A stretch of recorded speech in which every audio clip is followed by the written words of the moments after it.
Let's see. All right. I got two good friends from the gym, and we got an interesting topic. And what's funny, I don't think you guys know this, but I actually found out both of you guys were gay in the same way. I dropped the F-bomb in front of both of you, and both of you were like, "You know I'm gay, right?" And I'm like, "Oh fuck." Do you remember that? You were John. You were working out on. You were doing this movement, and I always see girls doing it. I forgot what it was. It was the pull up assist machine. Yeah.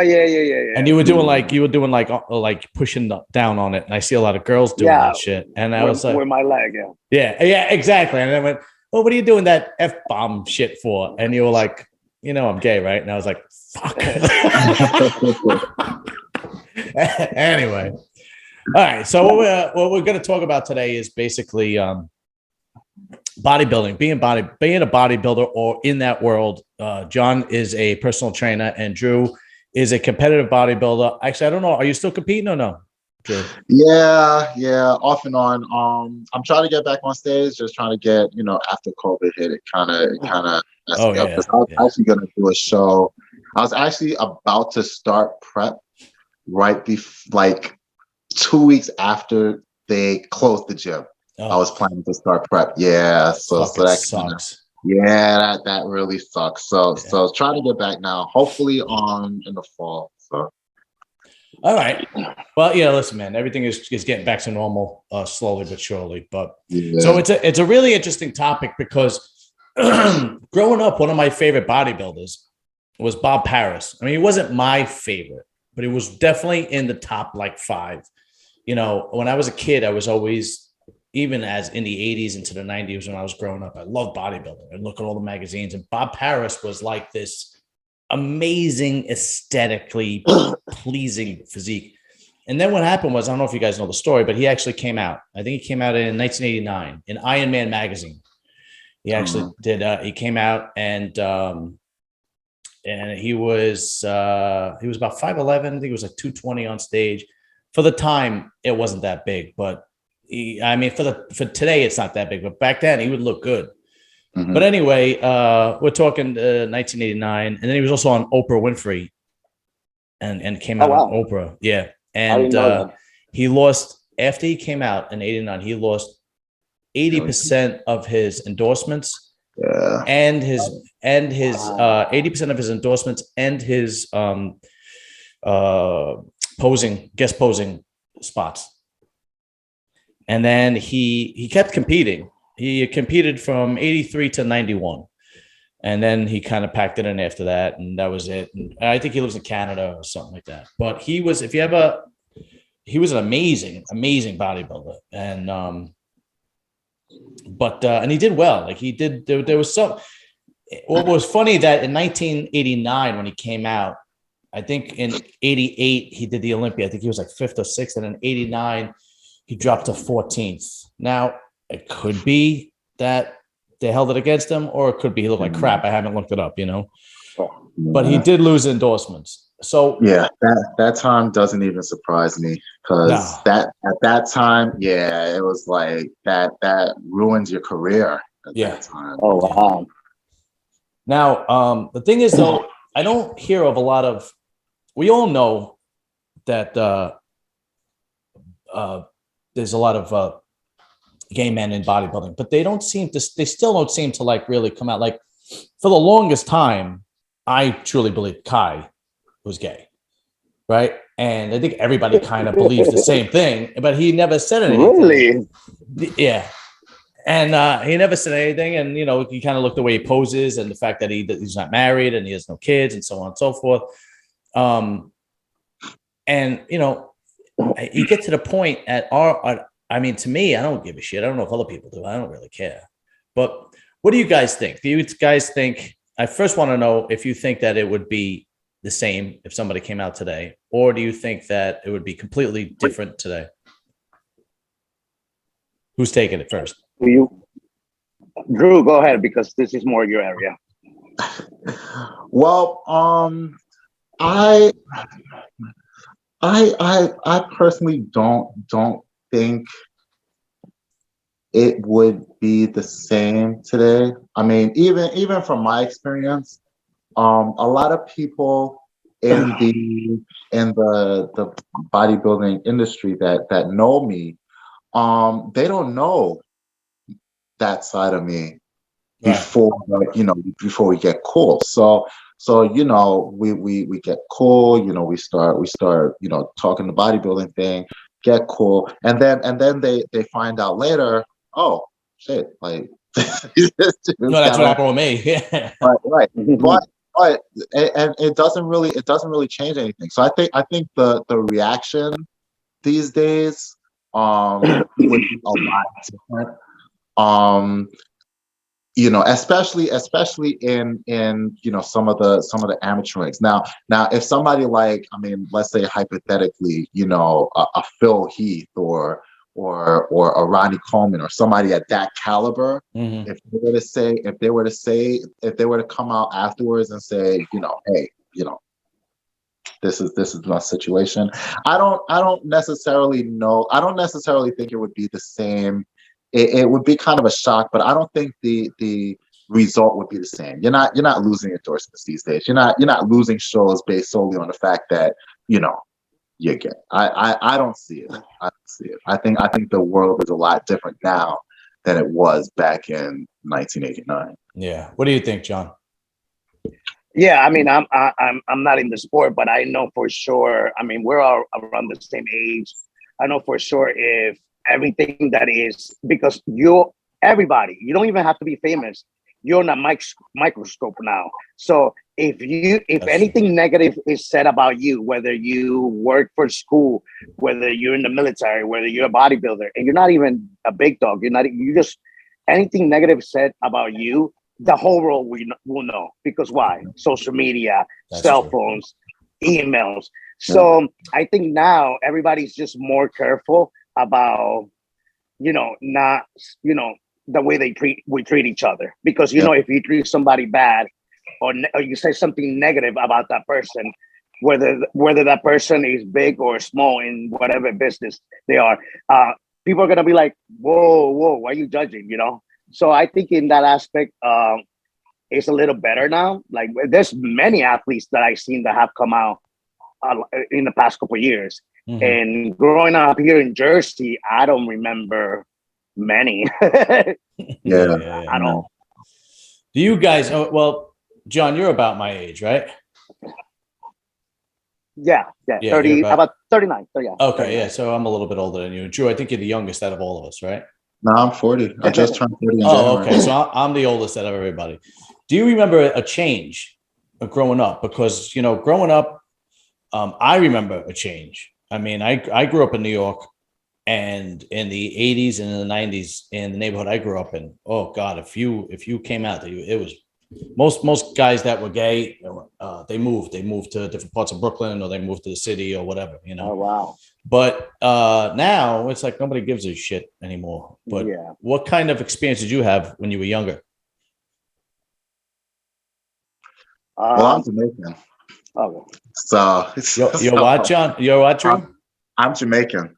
Whoa, that had to be rough. That had to be rough. My family is Jamaican, so yeah, you already know that experience. Yeah, that had to. Now, were you born in Jamaica, or you were born here? No, I was born here. I was born here. I was the first in my family to be born up here. So yeah. So childhood never really said much to anybody.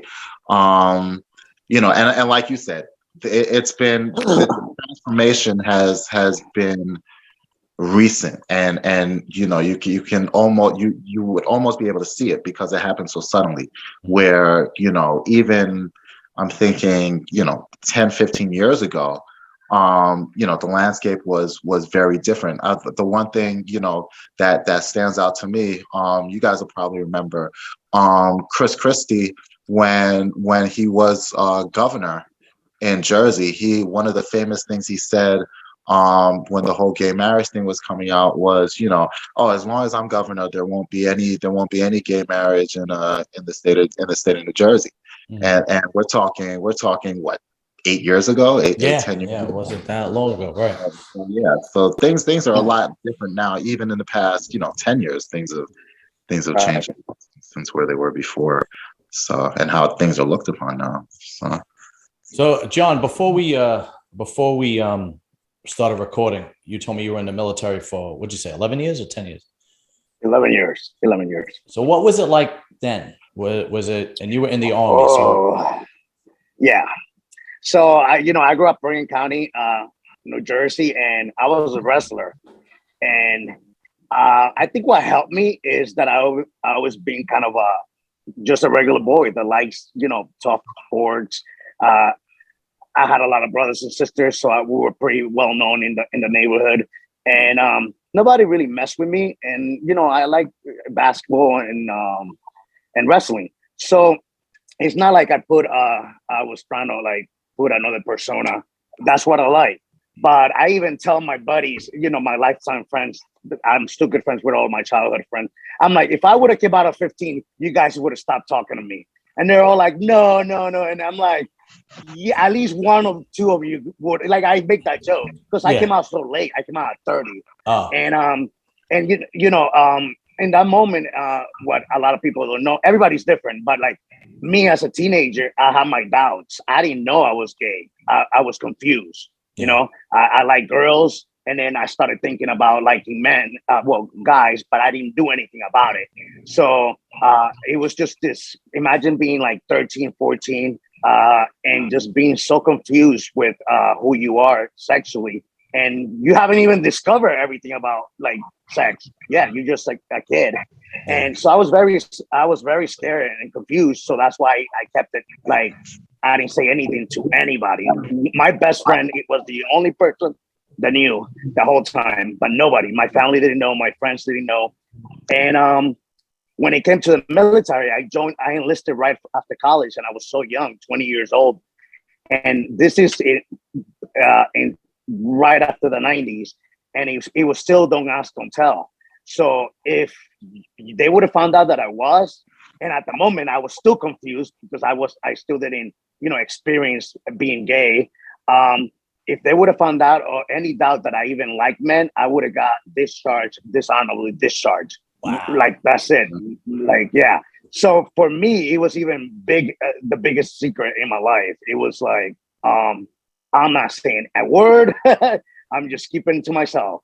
Mm-hmm. And that's how it was for 11 years, because the year that I decided to come out was when Obama passed the law of, drop the don't ask, don't tell. So pretty much you can be gay in the military. But by that time, I was already hired by State Department. And once you work for State Department, you're pretty much a civilian and you can do whatever you want. Mm-hmm. So pretty much 11 years of my career, I was in the closet. I'm not going to blame the military. Also, I wanted to be in the closet. Mm-hmm. I wasn't ready to come out. But having my career on the line, it was even, it was more like, I'm not saying anything. Mm-hmm. That's all it went through my head. No matter how I felt, I was just like, I'm not going to say anything.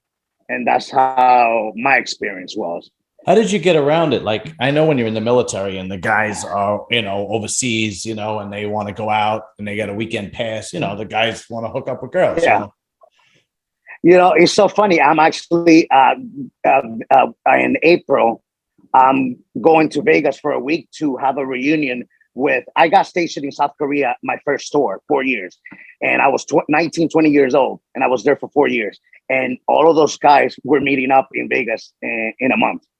And obviously back, we live together, we work out together, we work together, we party hardcore because Korea is like a big drinking country. And like they had all this stuff. They had nothing but bars outside of the base.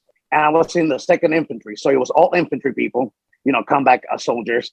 And they called them juicy girls. And it was all girls that they brought from Philippines, Thailand, Russia, to work at the bars. Mm-hmm. And legal, obviously, but all they wanted to do is talk to soldiers. So for me, it was it was challenging because I used to drink a lot too. So God knows what you're gonna do when you're really drunk. What they say, when you're drunk, the real you comes out. Yeah. But I got around it by being just strong and being like, I pretty much shut down my feelings most of my life towards men. I just didn't even have I was like, I'm not gonna think about this. I'm just gonna just suppress those feelings. And I know that's not healthy. And hence why I used to drink a lot. And I'm a sober person now. I'm almost 6 years sober from drinking. Nice. And the way that I cope with being gay was by drinking more. So the more shots that I would take, the more wild I would be and be like, yeah, and get into bar fights and be the guy, just like, gotcha. just be like a wild guy. And that was my hideaway, I guess. Yeah, okay. Which obviously I don't suggest any young man that is going through the same shit that I was going through to do it the same way, because it wasn't healthy. Yeah, definitely not. But no, I appreciate you, being honest and saying that and talking about this, man. So what about Drew? What about you? Was it difficult when you finally admitted it? Yeah. So more of the same. Similar to John, I kind of didn't really say much to people. Same type of thing. I was into girls. Always looking at girls. I think I knew earlier that I like guys, because even looking back now, I had looking back, I'm like, oh yeah, these were signs that I was very interested in guys, but never, and I pursued it through my 20s, but like girls and things like that. I actually came out online. I actually came out on Instagram. I made a post on Instagram, I think. And it was when I got engaged to my husband. And I remember I made a post on Instagram, and I just made the post because it was like really late one night. And I made the post and I went to sleep. And because my thing was, all right, a whole bunch of people are gonna be shocked, because I think at the time, other than people who obviously knew that I was in that lifestyle, I think only my best friend and my workout partner at the time, I think they were the only two people outside of that knew. So I knew a whole bunch of people were going to find out overnight. So I just posted it, went to sleep, and I expected to lose a whole bunch of friends that night. So I was like, fuck it. I'm just going to do this, go to sleep, and that'll be it. But surprisingly, I didn't. I woke up the next morning and I got a whole bunch of, supportive messages, congratulations, so happy, blah, blah, blah. So it ended up being a positive outcome for me, which I think helped a lot. And even now, I think that, that going through that kind of helps now, where, I don't have that same type of hesitation to be like, look, this is who I am. This is what it is. So I kind of lucked out in that aspect. But like John said, like going through, situations like that. And fortunately for me, my career wasn't on the line in that respect. But I worked in the pharmaceutical industry. But I worked in manufacturing at the time, and my group was all guys, very, manly guys, because, they do all the manufacturing. So same type of deal where, you don't want to be looked at differently. I was always scared that if my job found out my sexual preference, they would hold it against me professionally. Mm-hmm. So that was always something that I kind of kept in the back of my mind, because I didn't want to be treated differently because of my sexual orientation. Wow. So I had those same type of concerns that John had, even though it wasn't at the extent like I wasn't gonna get fired, that you know what I mean? But those concerns were still there. So I think that, you know, going through that, it's kind of kept it hidden. And then, you know, once I made the decision that, you know, this is what it's going to be, did that, and it turned out all right at the end. So thankful for that.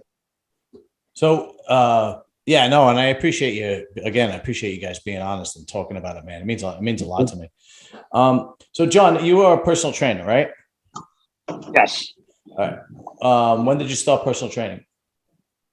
So I came back from overseas in 2014 after 11 years being overseas, most of my time with the government.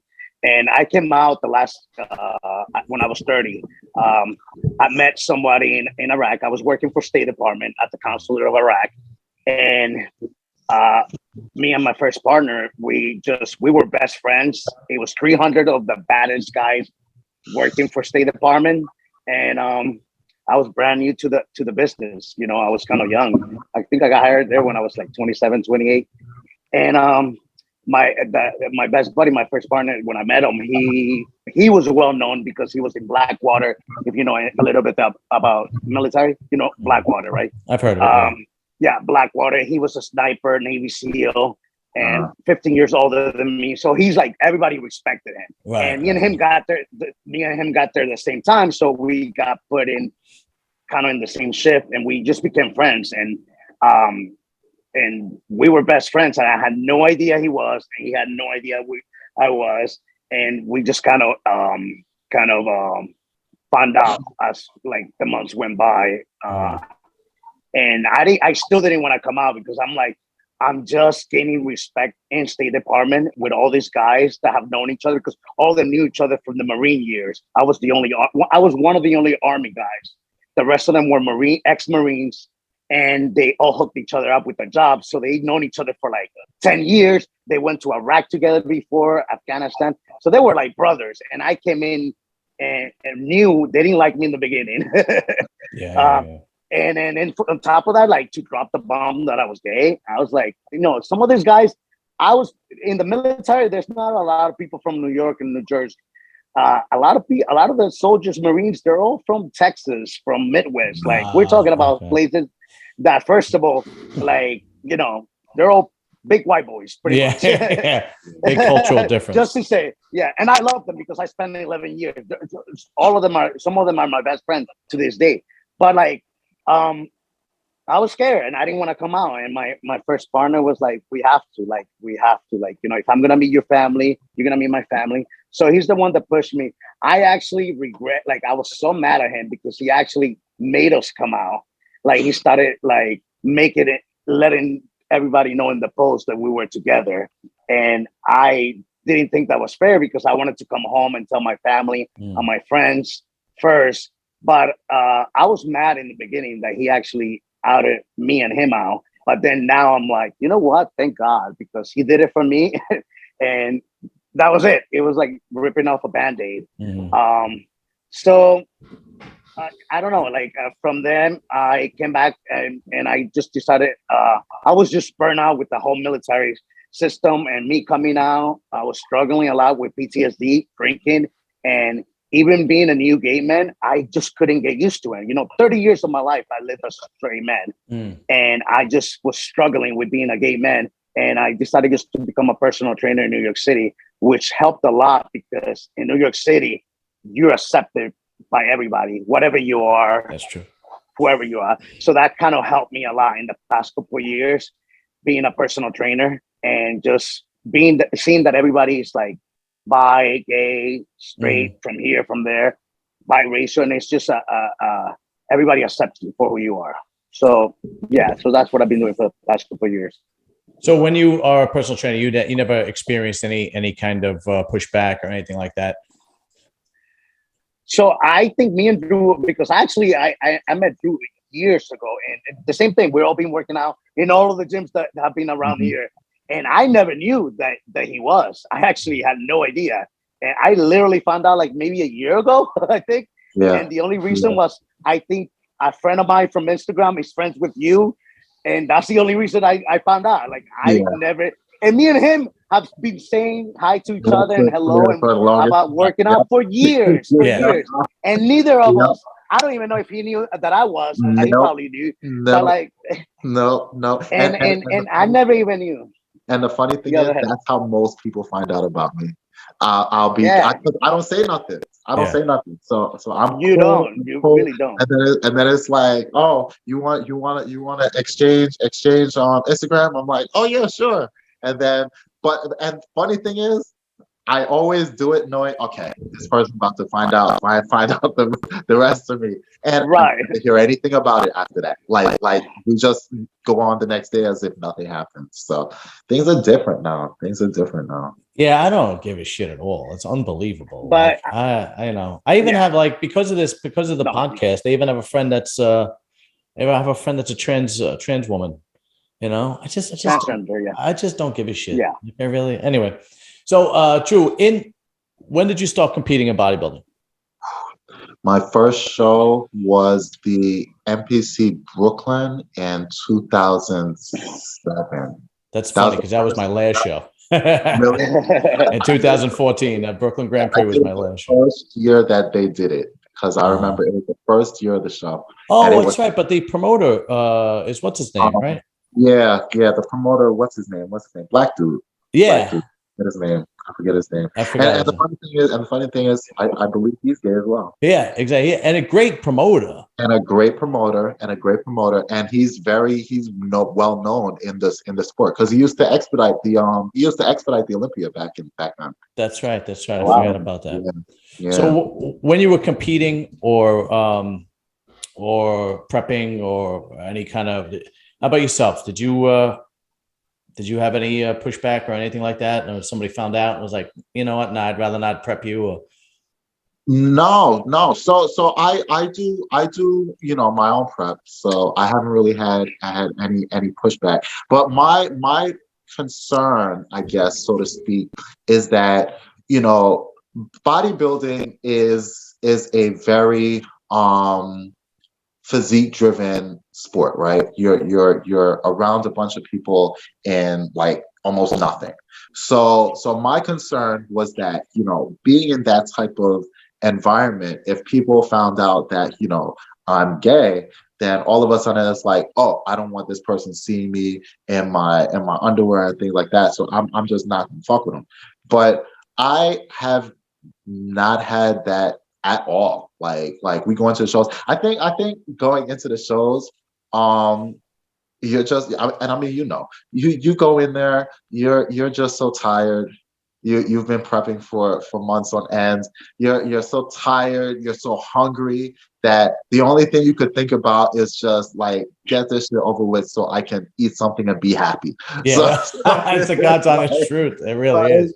So it's like, I think everybody's just so miserable backstage that they don't even give a fuck. They really don't know. It's the God's honest truth. They don't. At that point. So but nah, like, and like I said, like, a bunch of people, I'll compete and make friends, because that's one good thing that I like about bodybuilding, is that it's a good avenue to meet and befriend people who are in the sport. So I'll compete, I'll meet people, exchange. Everyone loves their Instagram, so I exchange my Instagram. They find out about me, and we're still cool. So it's like, the bodybuilding, yeah. So bodybuilding has it's not really, it hasn't affected me in terms of competing. And I know somebody, a friend of mine actually, I think he stopped competing. But he was a lot more expressive, like on stage with his because he's gay as well, and he was a lot more expressive on stage, and I think he did well as well. So I don't really think that that aspect is really looked at negatively in the sport, which was a shocker to me, because I thought it would be. I thought I would get shunned and put in her and be like, yo, don't touch me. But nah. You know what? I guess it's always in the back of your head, because it's something that you have to deal with, when you're like, how is it going to work? When I come out, it's like 30, 40 years ago, it's probably been a completely different experience. But honestly, I don't think nobody really gives a shit anymore. Like I don't know. Or maybe I don't know. I really don't give a shit. But you know what? Is sometimes it's not about. I know people don't give a shit, and I've always been a very confident man, even since I was a kid. That was never the problem. Obviously, not with my being gay. It took me a while, but for people, and I had this conversation with my gay friends that are a little more feminine. I'm gonna be honest. They're, a little more feminine. That as soon as you meet them, you can tell they're gay. You can just tell the way they talk, the way they walk. Yeah, and right. they're very proud. They're very proud and happy being that way. That's the way that they want to be, and they are, and they're very happy and proud of being that way. And I had conversations with them, and I said, when you get a new job, when you go to the new gym, whenever you go, it's almost like, all right, you meet people, and they can tell that you're gay, and you don't have to come out to them. For people like with people like myself, I have to come out every day, everywhere I go. So for me, coming out, it's like every I didn't even day. think of that. That's right, because you're a personal trainer. Yeah. A personal trainer, or even going to the gym, going to the store. I actually get hit on by so many girls. I never get hit on by men. I get hit on by girls. I wish I had that problem. Exactly. I don't have that problem. I get hit on by girls, and obviously, if they keep talking to me at the bar or at the club, I have to let them know. And for me, it's almost like coming out every day gets exhausting, and I just rather sometimes just let them figure out themselves if they get to know me better. Also, I went to school in 2019 I'm still doing military stuff, like government stuff, and I went to get recertified. I had to go to like 2 academies in Los Angeles, and I had to live out there 9 months with all these new people that they were going for the same kind of thing. And I didn't come out to them. I was living with them. I'm shooting at the range every day with them. I'm doing combatives, meaning hand-to-hand combat procedures every day. I don't know these guys. Yes, they served before, but they didn't serve with me. I didn't serve with them. So I also have to be smart. Like, I have to protect myself. If I do come out to these people, is one of them gonna be against me? And we are in a dangerous kind of environment, shooting at the range. So in that aspect, call me paranoid, maybe because I've been a soldier for 11 years, my whole life, and I was at war. I'm very aware and careful when is the right time to let who is around know about my personal business, because at the same time, it is my personal business. Right. I don't have to share it to the world that I'm gay. I don't need to, if I don't want to. Yep. So it does get a little bit. Can I say one story? Sure. That just happened like last summer. I befriended a guy in our gym, another gym, for a year, and we were friends. He was younger than me and straight, and like to go out. And all of my friends are now married with kids. So I miss them. I miss going out. Right. They can't come out no more. So I befriended this kid, and he's like, let's go to Hoboken. Let's go here. Let's go there. And I was like, yes, let's do it. So no attraction to him. Just it was good to have a friend to go out and work out. So anyways, I befriended him during the pandemic, and my family and my friends threw me a barbecue in 2020 for my birthday. And they're like, oh, invite Mike. So they invited him to that day. I think we'd be hanging out for like a year, and he didn't know I was gay. he never asked me. Every time that he would push girls, and he was a good looking guy. And every time so a lot of girls would go for him. And every time he tried to hook me up with another girl, I was like, well, I did just come out of a relationship. I wasn't lying about that. I did just come out of a relationship. That's a good point. Yeah. Yeah. But I was like, so eventually I think he got tired of like pushing girls on me, and I wasn't doing anything. But he had no idea. You could tell that kid had no idea. Again, he was younger. He wasn't like all that we were. Yeah. Like back in the days, one of my friends would have noticed. Anyways, and my family, and he came to the barbecue, and my family and my friends, I never told them to lie for me. I just told them that he doesn't know. And eventually I will tell him whenever I feel like it. And my family and my friends were like, some of my friends were like, oh, that's so wrong. Like, you betraying his friendship. Like, you're lying to him. I'm like, I'm not lying to him. Lying. He's just not like, saying. So my family, my family was actually, some of my family, some of my siblings were like, feel bad for him. I was like, what? I was like, does he tell me, like, did he have to come on and say I'm straight? Or does he tell me about how many girls he had or who she's sleeping with? No. So if I don't feel like sharing that part of my life with anyone, you can be my friend for a year, 2 years. If I don't decide to tell you my personal business, it's not lying. It's just me not deciding to tell you that part of my life. You see what I'm saying? Right. But so even to this, yeah, go ahead.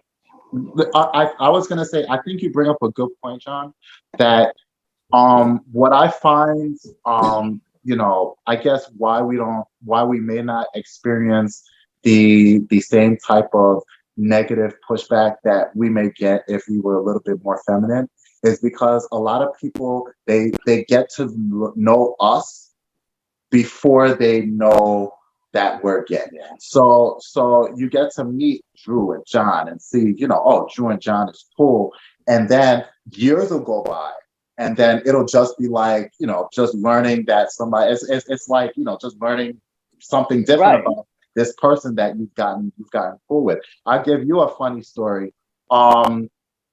So my workout partner, you know my workout partner who I go to the gym with now, he most likely found out that I was gay when you came up to me and asked me to do this podcast. Oh shit! Really? I'm sorry, man. I didn't mean. No.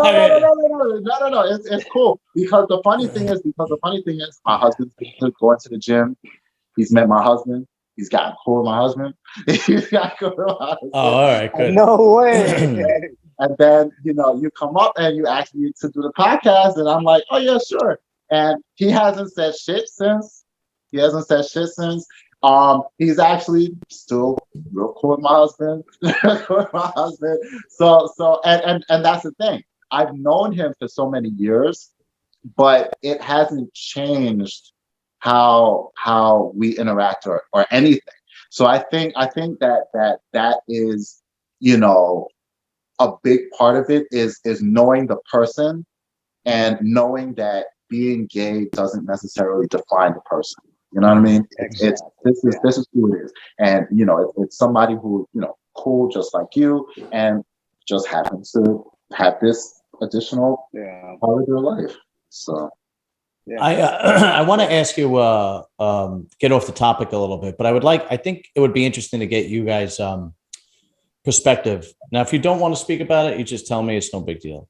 On trans athletes, because the Olympics are going on and so on and so forth. If you guys don't want to speak about it, you don't have to. But I think it would be interesting to get your perspective on it. And obviously, we're talking about trans women, right? Because it doesn't happen the other way around. Yeah. And the funny thing, John, I just found this guy on Instagram who made a transition from female to male, and this dude is fucking jacked. Like I'm in shock. Like I'm still trying to find out, like, what did he do to transition to that, because he looks fucking crazy. Yeah. But So, like, let me give you an example, okay? Like the one friend that I have, and she is a trans woman, and she's 50. So she kind of always fought it, but then she always wanted to do it, and then when it became legal, she did it. But she is a world champion arm wrestler as a woman. Okay. When she was a man, the best she could do was as a good amateur. Yeah. And then she became a woman, and she gets a lot of pushback. And like when she won the world championship, she won a Masters World Championship. She was like over 45 or something like that. But still, she got booed a lot and so on and so forth. I just want to get your guys' perspective on that. I mean, because I don't care what somebody does behind closed doors. Yeah. I think it's complex, and I understand both sides of the argument, because on the one hand, you want somebody to be able to live their life and enjoy the same things that any straight person would. So you don't want to, and I feel really bad for the kids. That's really when I feel bad, because the younger kids who have to go through that kind of, for lack of a better term, that kind of discrimination based solely on the fact that they're trying to live their life as comfortably as they can. So I understand that side, but I also understand we can't deny it. There's a certain advantage to being male and having increased hormonal levels and things like that. Genetics. Right. There's an advantage to that. So it's as I hear the arguments, I'm torn between those two because they're both very valid. And I almost wish that there was a subset, like you have your males, your females, and I always I'm on the same page. So that everybody, because I do think it's important that you're able to live your life freely, but I mean we also have to we can't ignore the scientific aspect of it either. So this is something that I think is gonna go back and forth for a while. And I don't even know if there's a right answer, because benefiting one is almost guaranteed to hinder another. Where you either but what's sad is that everyone, I shouldn't say everyone, but a lot of what we're seeing is more of the denying the trans people an opportunity to fully enjoy themselves while they're making that transition, which I don't think is right. Or I shouldn't even say that. I don't think it's the best approach to just side with it. It shouldn't just be one side or the other, but they should be trying to find a way to kind of appease both. And I think that from what I've been seeing, it's turned into we're going to side with one group over the other. And I think especially from a government perspective, that's kind of wrong. What about you, John? What's your perspective? Yeah, it's I don't know too much about it, because to tell you the truth, I've only been out 8 years. So I don't have any I don't have any trans friends. I know some trans people, but they're not my friends. And so for me, I'm still learning a lot about the LGBTQ plus. Every year that I'm like, oh, I don't know the letter. There's another letter. A friend of mine, I saw it was like 8 letters. And I'm like, I'm still on 4. Like, I'm still trying to be like catch up for all the years that I missed out. Yeah. But I tell you that I was lucky, and when I say lucky, I had a good childhood with loving parents, loving family, loving friends, and unfortunately, just like I said before, that, and I think Drew said it too, that gay doesn't define who I am. I have a lot of people in the gay community. What defines them is being gay. They weren't as lucky as I was. They were bullied when they were kids. They were disowned by their parents as soon as they came out. They have a chosen family. If you ever hear people saying chosen family, that's the family that they have chosen. And they pretty much live in a gay world. They don't have any straight friends. They move into big cities like New York, Los Angeles, because they are defined as gay, as being gay. And that's their whole being. And I have a lot of friends like that, where I'm not in, I don't consider it to be myself. Being gay is just my preference of what I like. Yeah. But for me, I'm a man of God. I'm a family man. I'm a soldier. That's what identifies me, like what I want to identify as. So it is very kind of, for me and Drew, it's hard to say, because like you said, you don't want to say the wrong thing and offend somebody in our community. But I can only speak for myself. I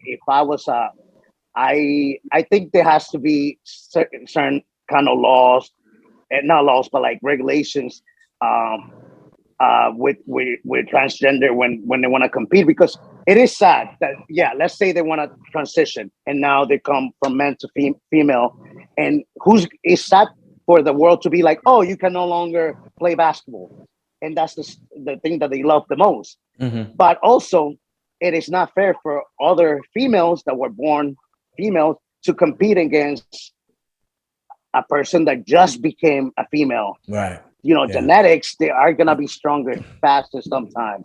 So it is kind of unfair as well. So you see what I'm saying? Yeah, it's a rough spot. It is a rough spot. It's a rough spot. And even me being in the gay community, it's a rough spot. Like, I know somebody's gonna, when they see the one in the gay community, is gonna be like, I can't believe you said that. And I'm like, well, like, you try not to offend. Nowadays, pretty much you can't say anything. You're gonna offend somebody. Yeah, yes, it's true. Do you guys? Good. I think you're right. Before we go, I think you're right. There has to be some regulations, guidelines, or something. Yeah, it's. Before we go, do you guys want to maybe send a message or tell like young people that might be gay that are struggling to come out? Do you guys want to maybe say or give advice to anybody who might be watching this that is gay and is having a hard time coming out? John, you want to go first? Yeah. I mean, if I would have known back then what I know now, I would just tell a younger version of myself, or any young man, that they can, they can be themselves, not hide away who they are, and still do all the things that they like. If it's boxing, wrestling, doing MMA, joining the military, you can do all those things and still be who you are. And like I said, I'm a man of God, and I was so scared that I was gonna disappoint my God, what I believe in my family. My family is I thought I was gonna destroy my parents' heart, and they are the most loving parents. That when I came out, I cried, and they just hugged me, and they told me no matter what, I'm their son, and they will always love me. And I was so scared for so many years to tell them, because I thought they were gonna disown me, because my parents are very religious. They're old school. They're very old school, but they didn't. They just they love me, and they may not understand everything about what who I am, what I am, because they're old school. But all I know is that they love me and they got my back. So my advice to anybody that is struggling, and they're using maybe alcohol like I was using, or drugs, or doing something that is not as healthy, just be yourself. Surround yourself by love, surround yourself by good people, and be yourself. And even if it's hard in the beginning, because not everybody's as lucky as I was to have a great family and friends, even if it's hard in the beginning, you are gonna come out stronger no matter what. So that's the only advice I can give you. Yeah, Drew, what about you? Yeah, so I guess my advice would be twofold. I would say, and I know we focus a lot on advice for gay people, but I think even for straight people, I think it's important for them to understand that being gay doesn't make one person any different from the other. As you can see from me and John, we love sports. John's in the military. I do bodybuilding. We're normal people. We're normal people who just happen to be attracted to someone different from someone who's straight. So I think that it's important for straight people to know that gay people just like you. Gay people just like you get up the same way, like the same things, and being gay is a part of us, but it doesn't make us different. And then for gay people, similar to John, I have my struggles. Like I said, my family, Jamaican. It was a very hard coming out. to them. You know, they actually found out about me. I didn't even come out to them. They found out about me, sat me down, was like, what's going on? And, you know, for years, just kind of felt distanced from them. You know, didn't tell them I was married right away. And, you know, fast forward and, you know, they've met my husband. They say, you know, they love my husband. They say, you know, bring him around, and every time they're always asking, you know, how's your husband doing? So you know, at the end of the day, those around you who you need around you as a gay person, you're at the end of the day, they're gonna love you. They're with you. They're gonna love you. And you know, keep those people close, and you know, be yourself. Like John said, be yourself. And you know, those people around you who truly love you, they will stand by you. And you know, those people who are negative towards you, you don't need negativity in your life. You don't need negativity. Yeah, just stay away from them. That's all. Exactly. Yeah. Guys, I really want to. I just want to tell you and let you know how much I appreciate this. It means a lot to me because I know we're friends and we're a little different, but I think we have more in common than we think. But yeah, we really do. So I really, and I appreciate anybody that comes on my podcast and my YouTube channel, because it's small, it's growing, but it's small. So when people talk about intimate details like this, I greatly appreciate it, especially on my YouTube channel and my forum and so on and so forth. So thank you guys. And fucking see you in the gym. No, and John, thank you for having us, because not a lot of people, you know, it's a great deal for a straight man to be like, you know what, I want to hear more about this subject that I don't know about. You know, I want to hear your experience. I want to hear your life experience. I want to learn more. And I think if everybody in the world behaves that way, we all could learn more about everything, not just being gay or straight, about everything. So it's a great deal that you, as a straight man and a bodybuilder, to approach us and be like, you know what, I want to have you guys here, and we're gonna talk about this and this and that, and let's do it. So I appreciate that a lot, bro. Oh, you're welcome, man. And anytime, we'll do it again. Yeah, for sure. All right, fellas, I'll see you soon. All right, man. Take care. All right, bro. All right. Bye. Pleasure.